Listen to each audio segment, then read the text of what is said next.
I love it here, you guys. Welcome to the podcast. Jess invited Connor. Very good. I don't know about this. Connor play the intro music for us. Dun, dun, dun, dun, dun, dun, dun, dun, dun. They don't even know maybe that's him. Welcome to Very Good Enough, the podcast for moms who try. Yeah. Nice. That was really good. Hi, I'm Jessica Hover. I'm so happy you're here. This is... I'm Layne Cherland, and this is Very Good Enough, a podcast from Very Good Mothers Club. This is my husband, Connor Cherland. Dun, dun, dun, dun, dun, dun, dun, dun, dun, dun. The theme music that you hear every week on this podcast is from a Connor Cherland original song called Kashi the Deathless that he wrote so long ago. Sponsored by Kashi Cereal. Thank you so much, Kashi. Does it have anything to do with Kashi, the song itself? It's an old Russian folk tale. Oh, got it. Yeah, Okay. that's the name of that person. Cool. So Connor's here. Mm-hmm. I mostly just want Connor to be here so you guys can see what they're like because I find it very entertaining. Yeah. But Layne mentioned that you are really good at a lot of things, but one of them is time management. Mm-hmm. So that's what we're going to be talking about. Did she mention physical strength? But the list was so long of everything you're good at. So you went reverse alphabetical? Yes, Yeah. exactly. Because P comes before T. The way my mind is having to jump. Yeah, you're like A, B, You C, D, can tell- E. You can tell that, your brain Wow, works better yeah. than mine still. But No, just the I have alphabet. some children. Yeah. Yeah. Okay. So time management, Uh-huh. you're very good at it. Depending on who you ask. Okay. You're also good at pickleball, Yes. right? Who do you ask that says you're not good at time management? People who are better at time management. Oh, I don't know those people. me neither. And I'm not Yeah. one of them. So Yeah. great. Well, Layne, I listened to the episode that you guys did on your podcast Mm-hmm. where she interviewed you. Loved the episode, by the way. Loved the music. Listened to it like nonstop for the following 2 weeks after listening to the podcast. So that's a good plug. Take us away. Start asking questions. You're so good at interviewing him. You should have her on more. I feel nervous because I think in this context, he's just going to troll me. He was... I'm over here flinching. I've been loading up for weeks. But I'm also very stressed about the framing of the video. And I just want to Oh. acknowledge that for you guys, that if something goes wrong, it's not for lack of me being scared or trying. Yeah. I feel that Connor, in promoting his own album last October when we did that podcast episode, was very earnest. Yes. Really wanted it to go well. Really needed that content. Yeah. In this circumstance, he needs nothing from me. And that's the most dangerous Connor there is. This is a pure favor. And I fear that the motivating factor for Connor in life will be to make you laugh. Oh, no. Which just makes me feel already preyed upon. I so relate. And Sean is not different from that. But I'll laugh at you guys being you guys because you're just fun. And I laugh when I love people. So we got that. Perfect. Here's who you're talking to. Okay. Yeah. Because you're not just talking to us. Oh, I'm aware. Who are they? Tell me about them. Who Oh, are you so talking many to? moms. So many moms. Oh, my kid. That's them. That's what you guys sound like. Oh, my kid. Did you know that's what you sound like? Yes. One of the main questions I get from people has to do with time. Yeah. How the heck do I do everything that I need to do? Just this morning, I posted on Instagram asking like, what do you guys want to hear about on the podcast? And it was a lot of balance. How do I balance everything there is to balance in the short amount of time that is a day? And so I think talking about time management would be very helpful. I have no idea what you're going to say. I do know that lately I have felt like a chicken with my head cut off running from thing to thing. So I could probably use a lesson myself in some time management. Yeah. Sure. But yeah, that's... What are the things that they're balancing? Okay, they're balancing. Obviously, it's a lot of people. So It's generally. probably they're balancing the needs in their household. So like their partners, their children. Some of them are working, so they're also balancing their jobs. They're probably trying to figure out how to take care of themselves in the process. Relationships with friends, relationships with family members. What else? Yeah, their own health. they're trying to figure out who they are now in this new stage of life, figuring out their new identity. So just a lot of times you'll hear a new mom be like, I don't even remember what I love. I don't remember what my hobbies are. I don't remember what's fun. A new mom is feeling like she's on a timer. Everything is timed, specifically between when a baby eats. So it'll be like you have this sense of Like Tamagotchi. Exactly. You get it. Like Tamagotchi. I made an analogy I understand. So you can perfect. You can move on. Some from people there. are probably Googling Tamagotchi. Yeah. Some of them are literally too young. They're old enough to have I children, know. but too young to have had a Tamagotchi. Wow. Oh. If you had a Tamagotchi, let us know. If you don't know what that is, Let us slide know into that. Connor's DMs. Yeah. That's true. I Tamagotchi. The real question is he going to be on our Zoom call next time? What if people come to this Whoa. call and they're like, we have so many questions? Oh, You don't want Sean's me been on live Zoom answering calls. moms. That's going to go. Sean's on the Zoom call That's tomorrow. just a roast. No, it'd be not a roast. Anyway, they're balancing all of those things and feeling like, and they're underslept, which is really Right. hard to think clearly Yeah. when you're underslept. You know that. So anyway, that's what we're working with. Sometimes talking to moms feels like, oh, I have so much value for you. Here's all the things. And then it feels like someone comes by and just sweeps my legs out from under, being like, they haven't slept. And then I'm like, oh, yeah, I don't know what you should do if you haven't slept. It is crazy how much sleep affects your body. Of course. And Yeah. I didn't know until I desperately needed it. Yeah. For someone who's underslept, what's the hours that they are sleeping? It varies. It'll just basically be if 5? they have a new baby, they're feeding the baby every 1 to 3 hours. Oh, God. Yeah. So it's like a very sweet form of torturing a person Okay. to just be like, wake up. This Yeah. adorable little thing needs you again. Okay.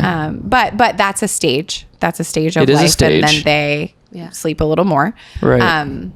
Yeah, but I do think it's worth talking about because even for them coming with all of these ideas, like if you're underslept, everything's going to feel a bit murky, a bit confusing. So we'll give you like little helpful pieces that you can take into your life. When you are underslept, Me. with the children that you have, Yes. how many hours does that mean you slept? Oh, it depends on who's sick in a night. So Sure. but right now my kids are old me a enough to sleep range. through the night. Well, if they are not sleeping good, you could sleep like 3 hours in a night. But I'm sleeping more than that. Okay. And my goal is to sleep 8 hours a night. Yes. That's that. And what's cool is once you've had kids, when you sleep a full 8 hours, you just think it's the coolest thing you've ever done in your life. Right. So it just takes on a whole new meaning. Before, Right. sleeping 8 hours was like just the healthy recommended thing to do. So before you launch into this, I'm realizing perhaps I ought to provide a little bit of framing for why this is what I would have asked you to talk about. We did, in truth, bring Connor here just to play with him, but wanting to, of course, provide some very particular value to you guys. Connor has been an entrepreneur for the last 8 years. He's a full-time recording artist. He's a musician. And in addition to like making the art and putting out the art itself, has needed to fund his life through gig musicians, gig music, Gigging. gigging music, Gigging. Gigging. Yes, that's hard for me to say. It is. Gigging.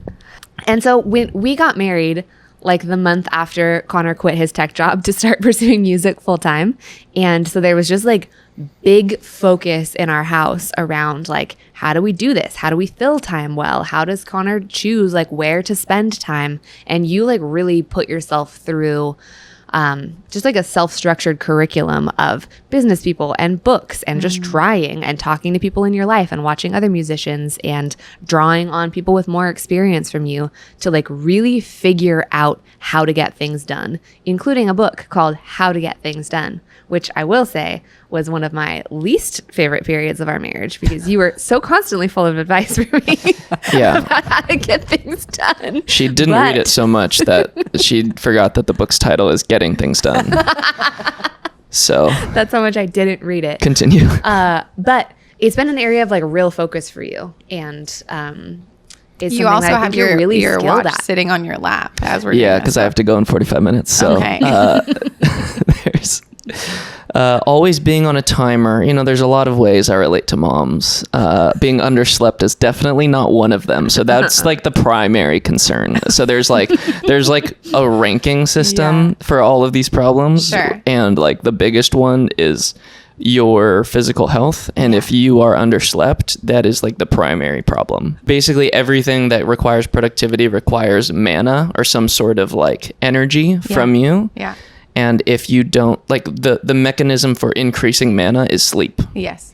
So if you don't sleep, there's no shot. But here's what I love about that. I love it because that is so important for you guys to know who are so severely underslept, but still expecting yourself to function Right. like you did when you slept. Yeah. Right. If someone's going to sleep that little because they're keeping a little baby alive, then their main goal needs to keep that little baby alive.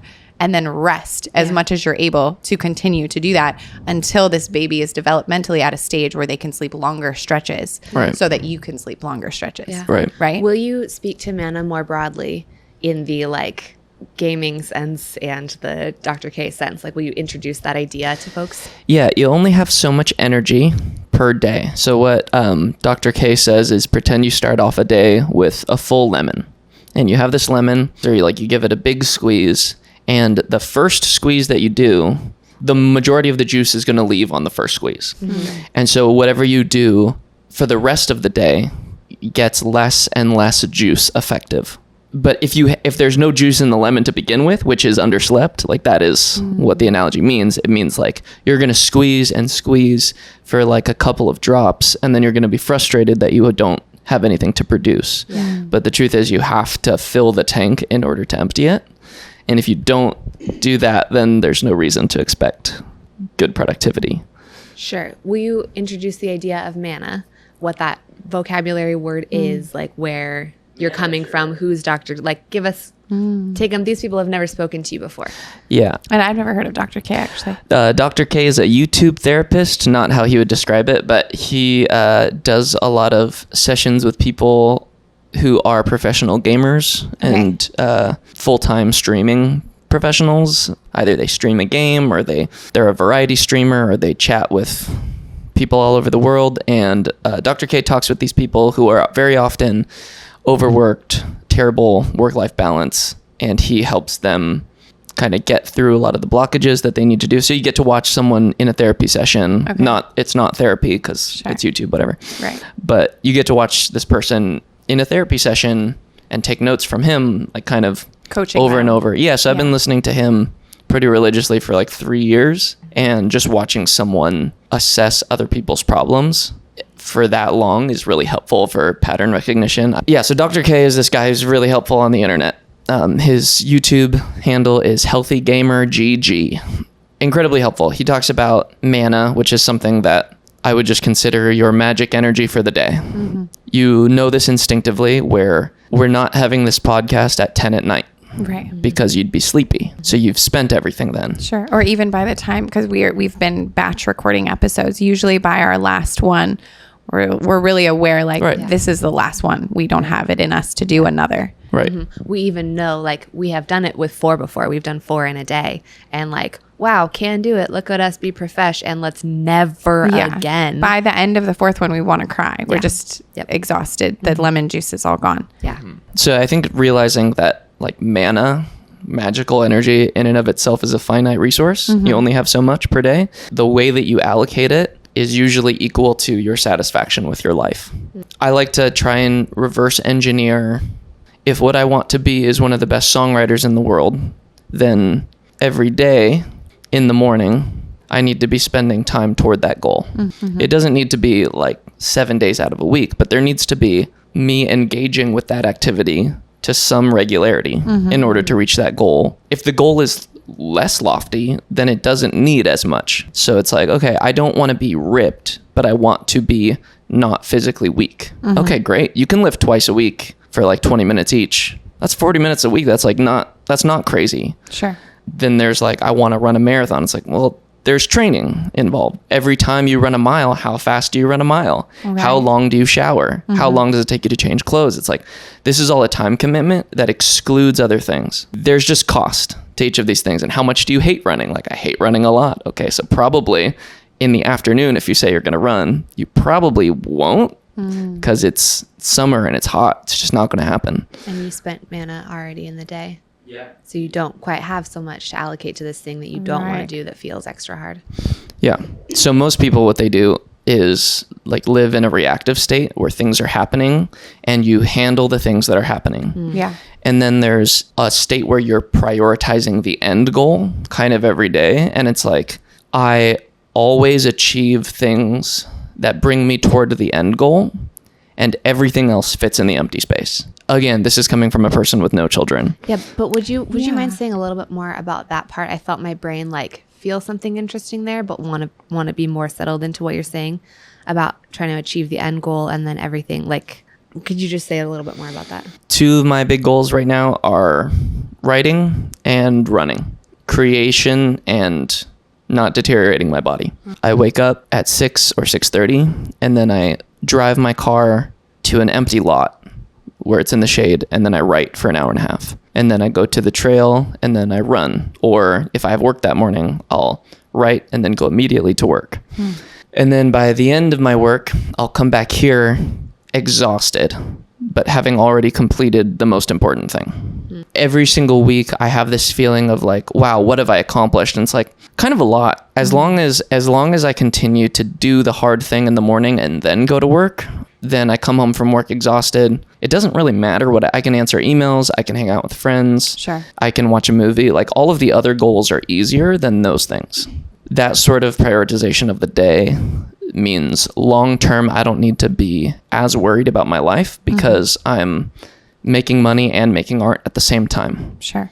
Yeah. Yeah. So it's zooming out enough to have some end goals versus just living very reactionary. Like, this is coming up and then this person needs my attention and this is happening. And then you kind of get to the end of a certain amount of time being like, what have I even done? Or why did I even do it all? Everybody else is really happy about my life and I feel really depleted. Right. But even if your job is to be at home with your kid and your goal is I want to be able to spend the days of my child's childhood, they get spent with me. That's my goal. Right. Like, say that's your goal. You're a mom who stays at home. Really, your goal is like, I want to be connected to this person. I want to experience their childhood with them. If that's what your set goal is, then you would, first thing in the morning, handle the little mundanity of whatever nonsense needs to happen. But my plan for us is to go do a thing where we connect, right? If in that first moment of morning, that 90 minutes between eating and then the next time that you're going to be asleep, like, we connected, or I introduced you to a new experience, or we did your favorite thing. Right. Then the rest of our day, whatever. Goal, like, check mark, we spent your childhood together. Totally. And those everything else can fit in around that. Yeah. Or I do want to be the one who's at home with my kid, but also I want to write short stories, right? Or I have like a creative project that matters to me, knowing like I'm going to use that first nap time to do the guaranteed 20 to 40 minutes, fingers crossed, where I can put that piece in. Then I can move through the rest of my day knowing that I took a step today toward that other thing that's also important to me while I'm here with this child. Yeah. And often leaving the house for a new mom can feel really hard. So it seems like the best time to do it would be to try and do it in the morning when you're as full of lemon juice as you can to have gotten it done. Yeah. But then also what I was thinking as you were talking is it really could be that the most important thing for you if you're in the super, super early stage of motherhood that's underslept is it could be that you rest more. And often babies take a better nap in the morning. So maybe your goal is super slow morning, get through the morning, sleep again, and then use the rest of your juice, basically the juice that you just acquired through that sleep, to do the other thing. And that is a serious goal that is about your health and this baby's health. Yeah. That's good. I like the way you're framing this. I've never thought about it like that. Yeah. It's all so much harder if you're a mother So I'd just love to continue to circle back to that idea. We just recorded, just so you know, in our last little batch, we recorded an episode about rest where I did some big ownership over the childless privilege of like the things that I have to say about rest and restoration. Yeah. That part of what's been traded here is that we do not feel the joy of a person that we made in this home getting to watch them grow. Okay. We have traded that for some laying down days. Yeah, some ability to decide how our time is spent. Like Sure. that is one of the trade-offs there. Yeah. I do think like this all rests on this feeling of I know what I want. And you're saying like sometimes moms don't know who they are in light of having children, so they kind of have to redefine that. Mm-hmm. And I think that that's such a reasonable and like good thing to want and fight for, but it requires also space and time. Just like how anything, like in order to write or work out, you're going to need like space and time to do that. Like if you're trying to do push-ups and a child keeps running underneath you, like you won't be able to complete a workout. You're going to be frustrated. Like I do think that there needs to be some alone time spent with no stimulation.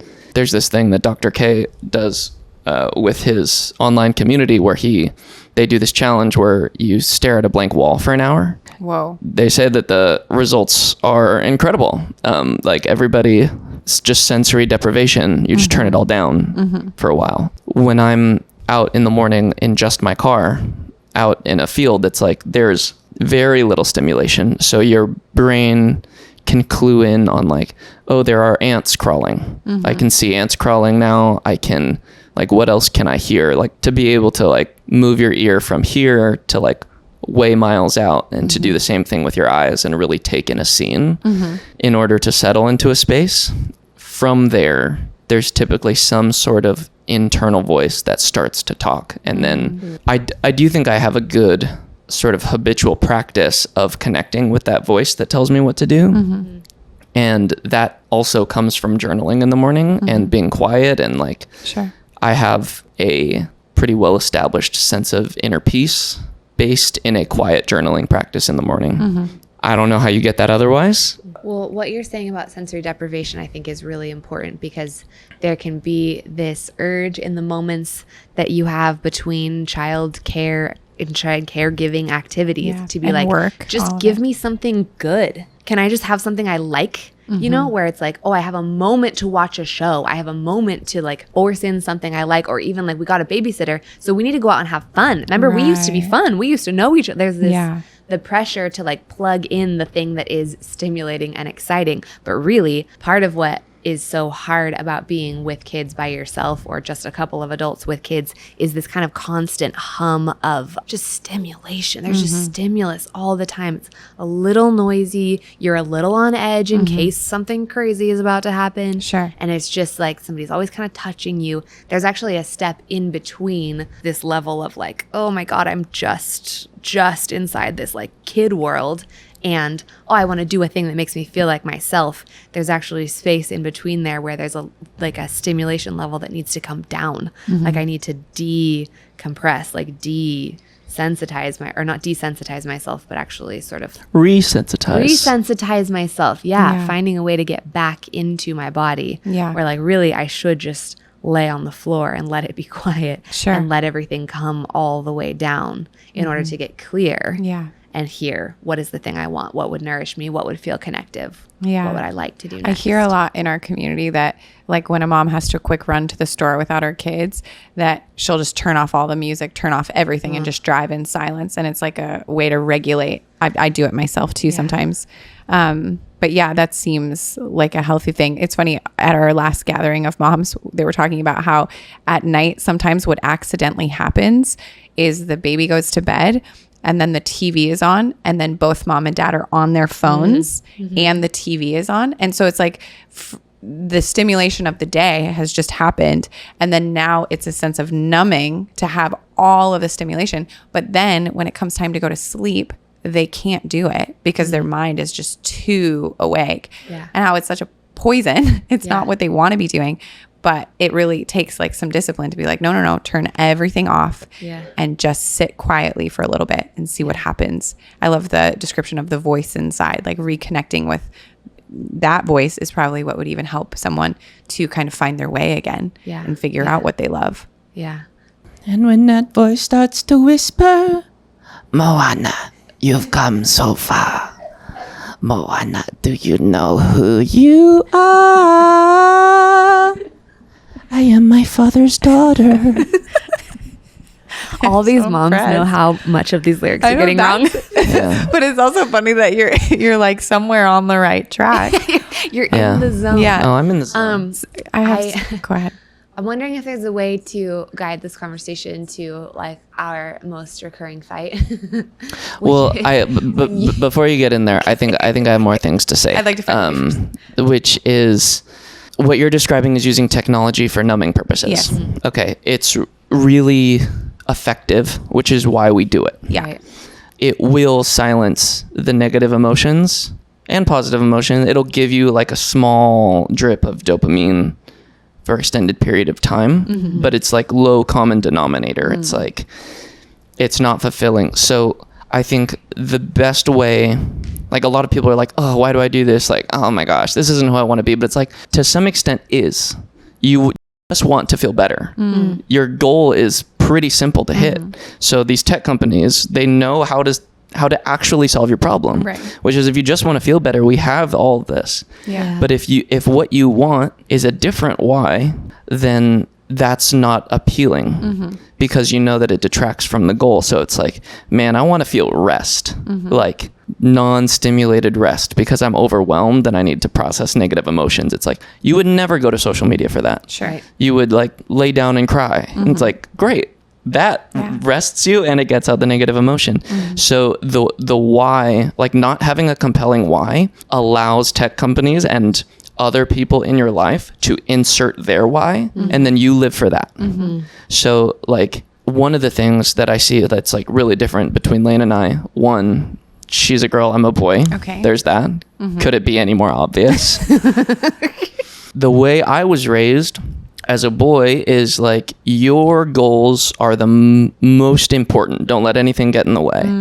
As a girl, you're taught like, hey, other people's goals are so important. I have to push on Layne in certain areas to be like, I need you to be more selfish because I live in a heightened state of selfishness. If you don't push for your own desire, then mine just keep happening. And sometimes like when we first like saw a therapist for the first time, there's certain ways she's trying to meet my needs that I didn't even ask for. Sure. It's like, I didn't ask for her to make dinner every night. But now all of a sudden, like at the beginning of our marriage, she was just like, I just want to like learn how to get better at this. And I'm like, oh, this is delicious. I'm telling her thank you all the time because it's super delicious. Yeah. And she's like, oh, I love getting thanked for that. Right. And I'm getting better at a skill. So now I'm making dinner every night. And so now Conner never makes dinner. He's just always dishes. And I'm always, so that's like, it's this defined pattern that just happens. Sure. And there's so many scenarios where I'm like, I don't think emergent fathers have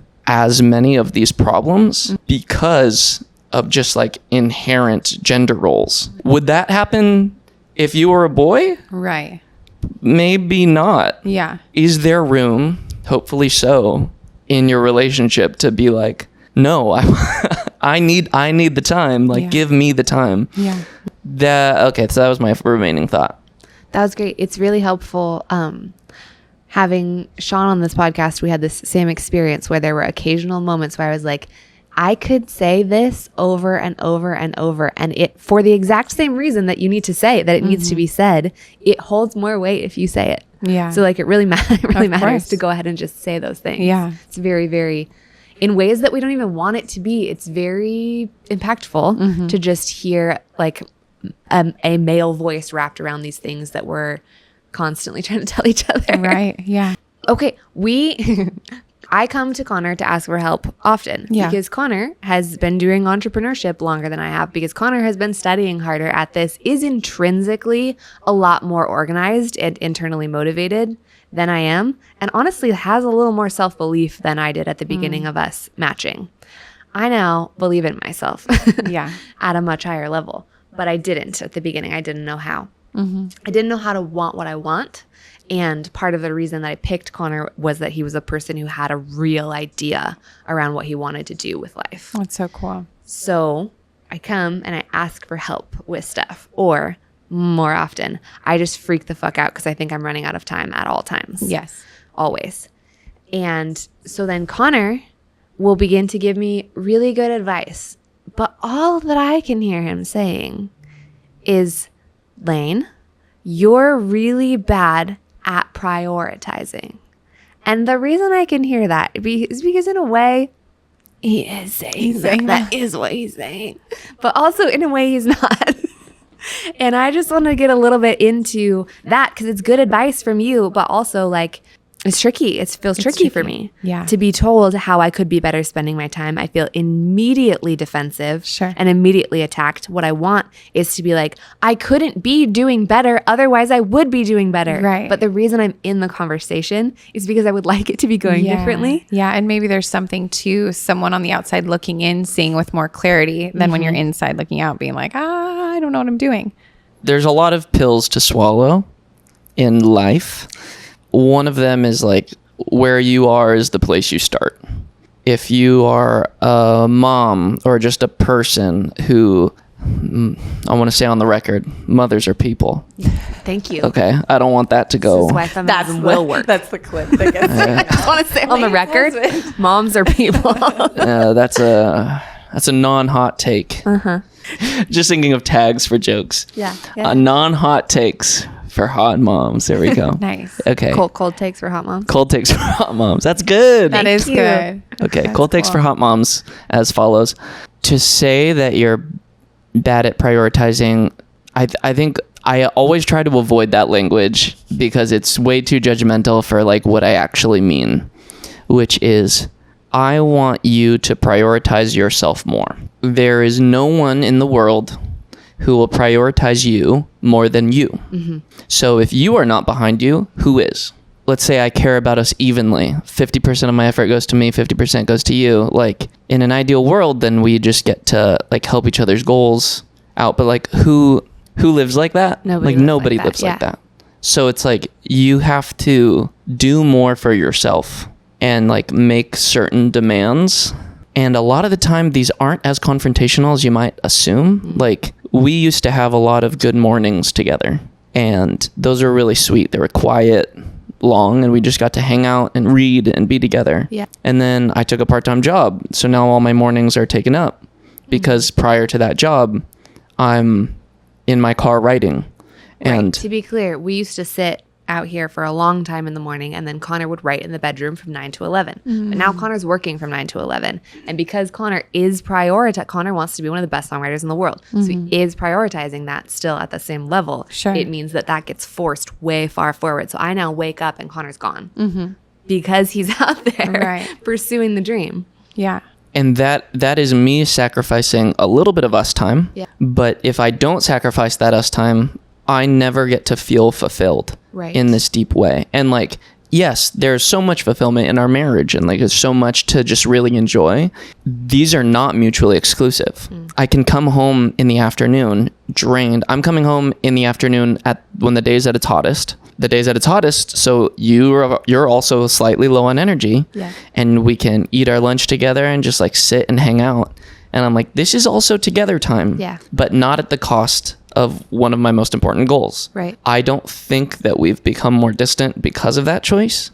And I think it's been inspiring for you and for me to be like, oh, there's more time in the day. There's more availability.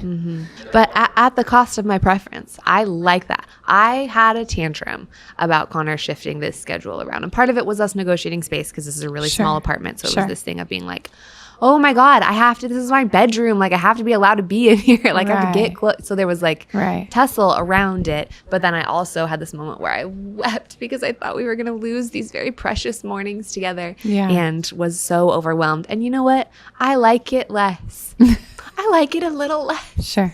But at the cost of the thing that I prefer is the thing that is so important and a new understanding of like how days can unfold. Yeah. Yeah. Right. Well, and do you find that if you have a big goal in your, like you having a big goal, or actually I'll say it like this, you having a big goal. Yeah. Me, Layne. Yes. Sorry. Yeah. Thank you. You, Layne, have a big goal. does that become you, Conner, also having a big goal? Because the way things play out, like the way Sean and I do things with our words, though, we have to talk about it, is like Sean has a skate video, big skate video that premieres this weekend. He's been working on it forever. He's got a big part in it. But to have the big part in it meant on the weekends, he would be gone, not overnight, but like for certain chunks of time for many, many weekends. Mm-hmm.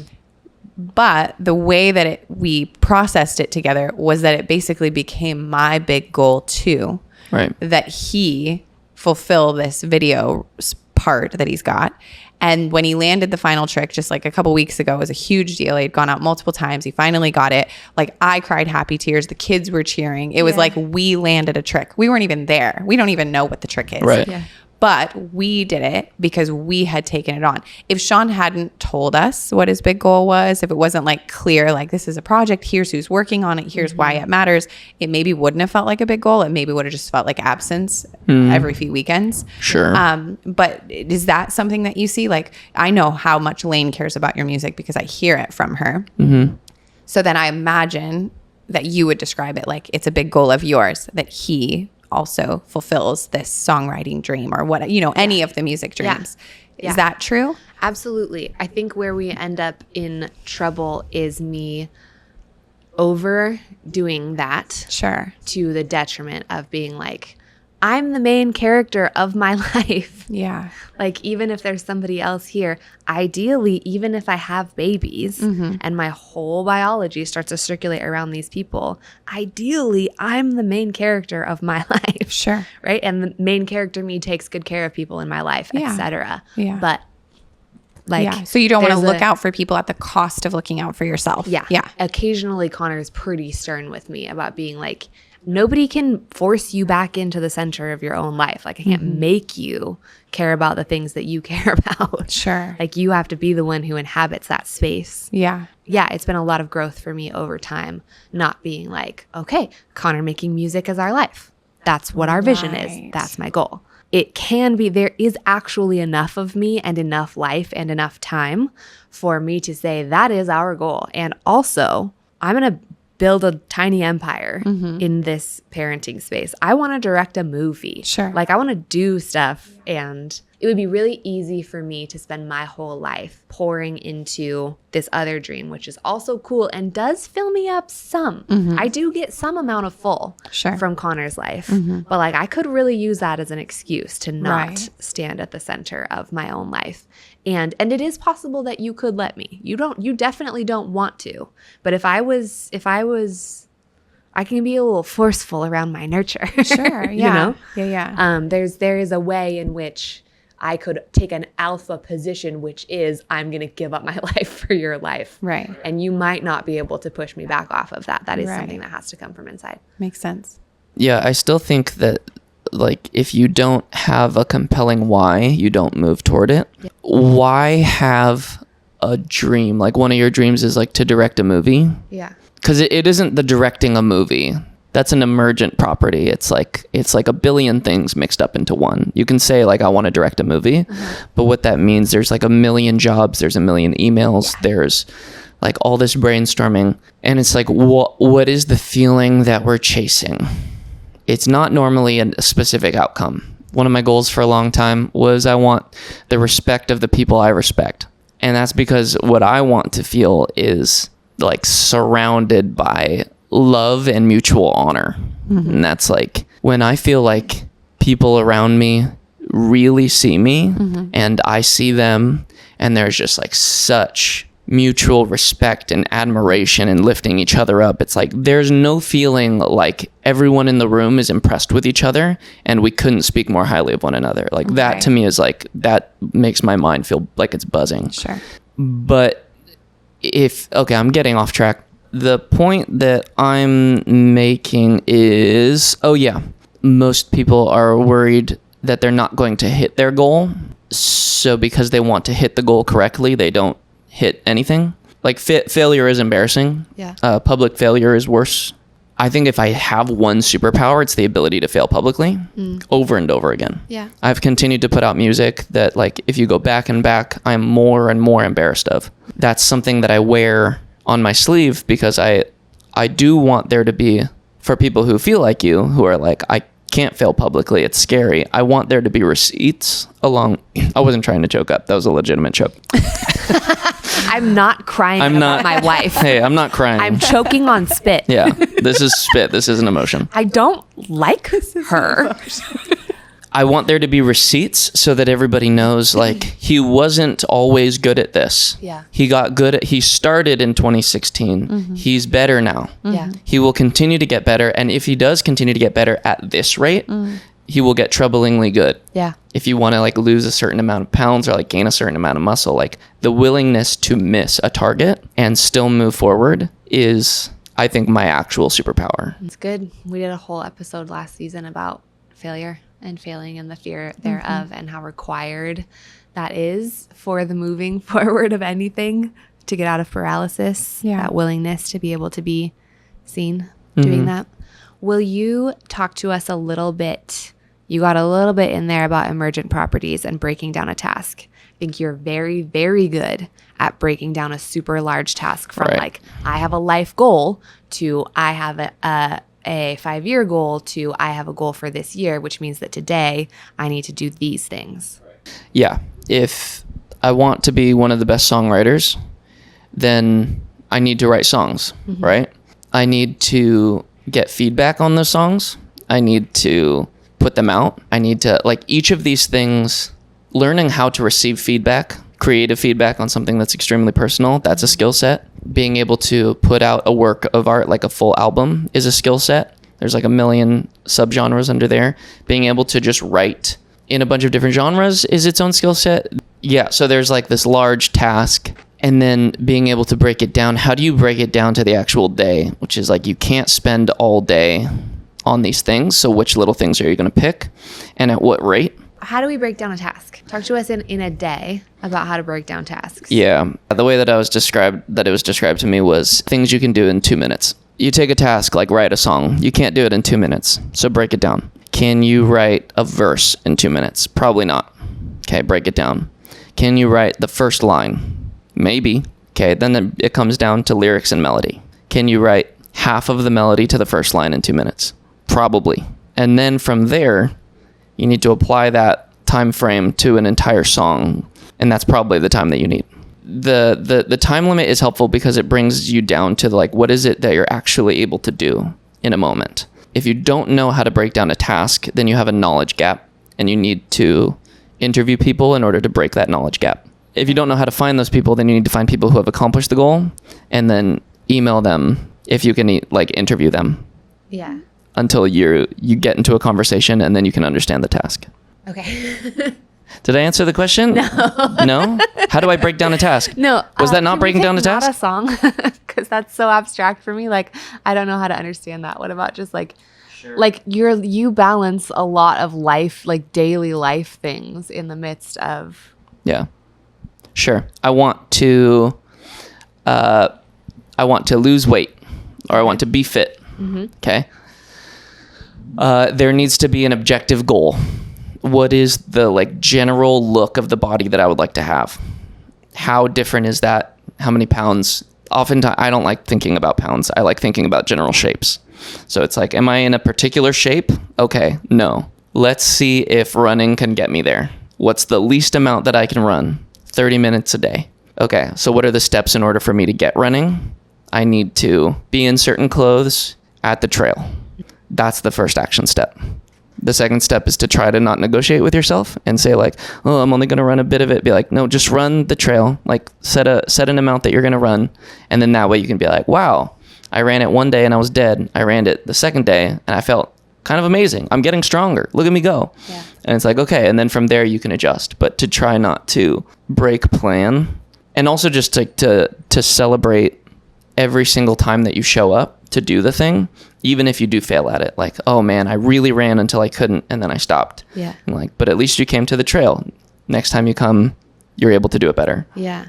Yeah. Can you say the thing about doing like the easy thing that you definitely can do until it's so boring, and then ratcheting up?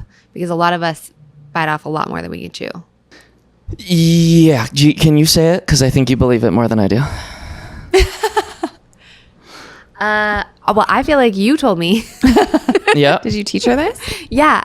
You do the that easy you thing. should do, like, if you've never done push-ups in your whole life, but you want to do push-ups, then every day for like 2 weeks, you should just do 5 push-ups, because you can do that. You absolutely, every single Start person with can do A 5 really push-ups. achievable goal. That will not make you strong. It will make you be able to do that many days in a row. And then the next day, you don't go up to 20, you go up to 8, you know, and then you do that many, Yeah. and you start really small in a really accomplishable way until doing that thing becomes a habit for you. Yeah.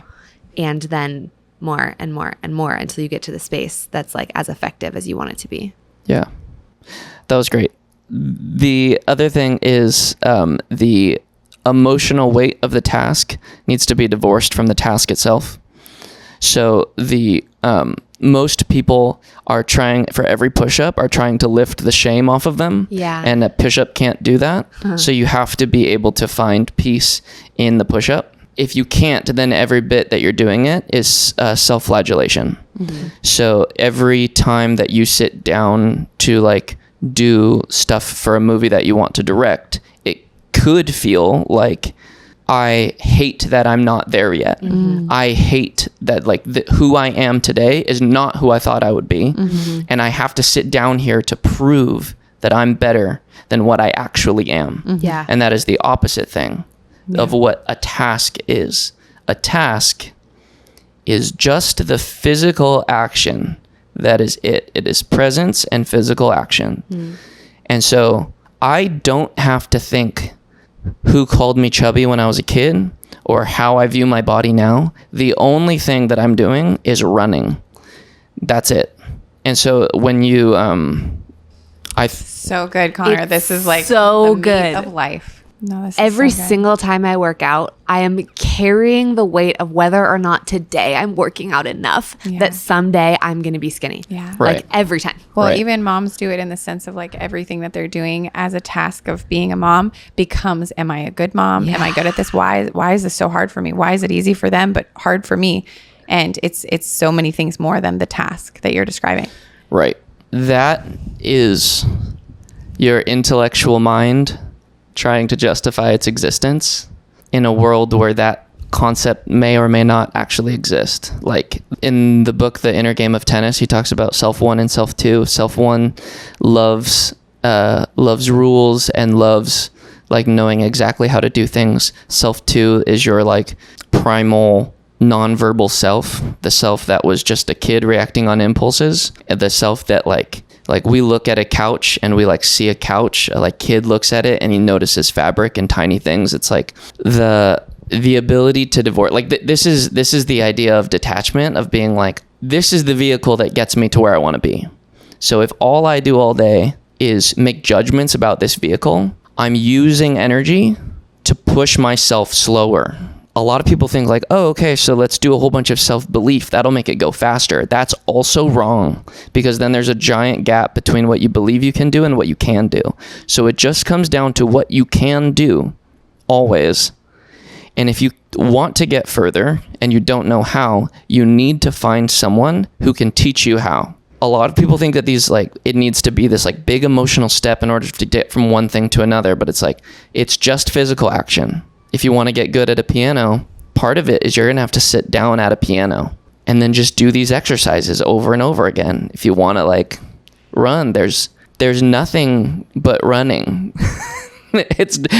Everyone wants a solution. That's something different, but it's just the thing. You just keep doing the thing and you go to the best of your ability. And if you're tired, you do less. And then when you're very tired, you sleep and you regain the energy. And then you do it again. Yeah.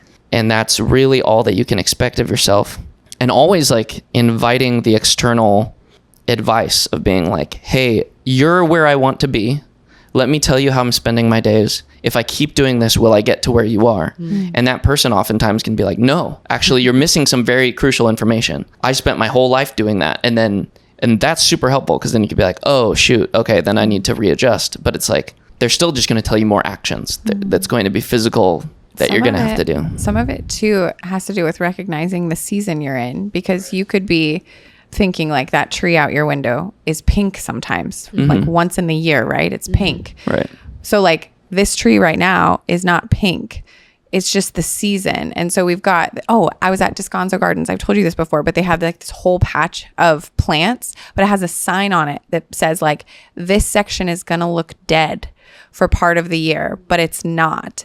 It's just sustaining itself until it can get through the hot season, and then it will come to life again. So this is not a dead part of the garden. And I'm thinking like for the women listening to this who are in a season where it's basically like a tree in winter, like it's just sustaining itself, that's not probably going to be their season to take up running. Or like me recovering from surgery wasn't also my season of getting my abs in shape. That was my season of laying my abdomen down. And so just having that framework as well to be like, okay, new mothers in the stage of life where it's a bit like winter, don't call that dead. That's not a dead plant. That's not a dead stage of life or like something missing. It's just a season. And so then if they're going to compare themselves to something else that wouldn't be helpful, it's just, does that make sense what I'm saying? Like it's just seasonal. But also I would say you are accomplishing a goal if you're raising a child. Like remember that was your goal? Yeah. Like to make a child and to like care for it. It's like that, like you're achieving, you wanted to get cancer free. And so you did and are achieving that goal. Sure. And like there are costs to every goal that we pick. Yes. And we have to understand that like discomfort in achieving our goals is a big piece that we have to swallow. And there is a price to admission. If we want it, we have to pay for it in some way. There's a lot of pride to be had in like, no, I had my body like sliced open and like now I'm recovering. You don't get to push your goals on me. Again, it's like it's like my why is recovery right now. I'm in recovery. So you don't get to tell me that I need to look a certain way because my goals are clear and I'm meeting them. It's like you don't get to tell me that I need to run while this child's keeping me underslept. It's like, no, I am absolutely not. Which is why like the crucial thing is your why is your most holy thing.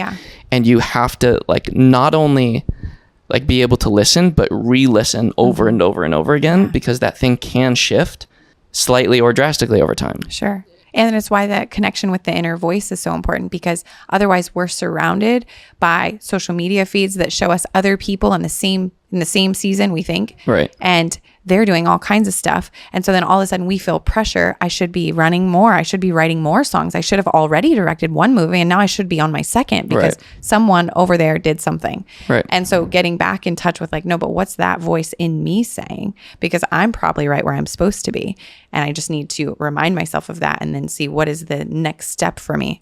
It's to go running. It's to write the song. It's to do the thing that is very clear for me and not for everyone else. I do have to go in like a minute. Go. The idea of like, I'm right where I want to be. I think that's nearly impossible for most people to stomach because it sounds nice, but it doesn't feel right. I am where I'm supposed to be. I love saying you are where you are. Like where you are is exactly, this is your starting point. And to shit on yourself is not going to help. If subpar effort is what you can give, it is so much more than no effort. And being able to take pride in subpar effort is, I think, like one of the best survival skills. Because if you can walk a mile when you were supposed to run a mile in your brain, it's like, well, I still walked a mile. And like, that's still a win to somebody else. And it's like, lowering expectations. Moms, this one's coming from the living room. Ever since I was a kid, people said, Connor, you're such a girl. What's coming? Does that mean I relate to you? Not at all. They were wrong. Remember who you are. Listen to the voice inside. And from there, I send you. This is time management in action. Breath of your life? What are you sending them? But that was time management in action because I watched him look at his watch. You guys, let's break down the time management that happened here. Connor waited for us to be done with the previous podcast episode. Yeah. He came out. He stated what time he was going to need to go. Yeah. Okay, you guys talked longer than you thought you were going to, so I only have 40 minutes. Yeah. I timed the camera, right? But Conner separately brought a watch. Yeah, And he on has his lap. told us 3 times in this conversation how much time there is until he's going to the next thing. I don't know He's what that gone next already. thing is. He didn't bother to explain to us why he has to go to That's the very next thing. man versus he woman. just has a next thing. Whoa. He's not going to overspend or be sorry to the next person. He's on his way out the door. Couldn't tell us. No. I love this. Look at him go. He's leaving, guys. Mm-hmm. Okay, well, this is amazing. Hang out with us in Very Good Mothers Club. Join us the next time we lead a Zoom call, which we do every month.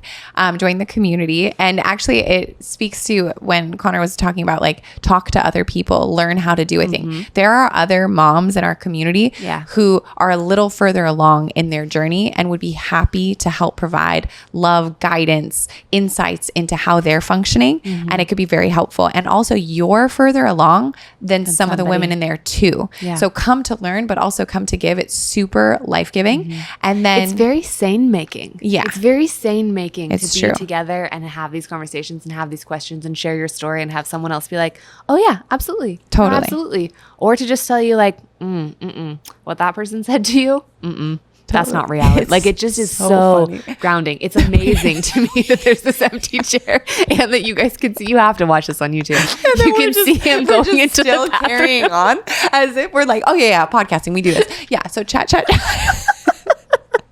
This is amazing. Yeah, that was great. You guys did so good. Anything you want to pitch to them for yourself? No? Okay, we love you. They're great. You should follow them on Instagram. They're a good time. We'll link Conner in the show notes if you think that he's cute and fun and cool. Follow him on Instagram. Check out the music. Yeah. And we'll see you guys next See week. you soon. Bye.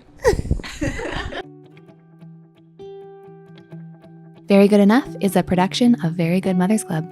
If you enjoyed today's episode, please take a second to rate and review the podcast wherever you're listening. If you're watching on YouTube, hit subscribe and leave a little comment. And above all, text it to a friend.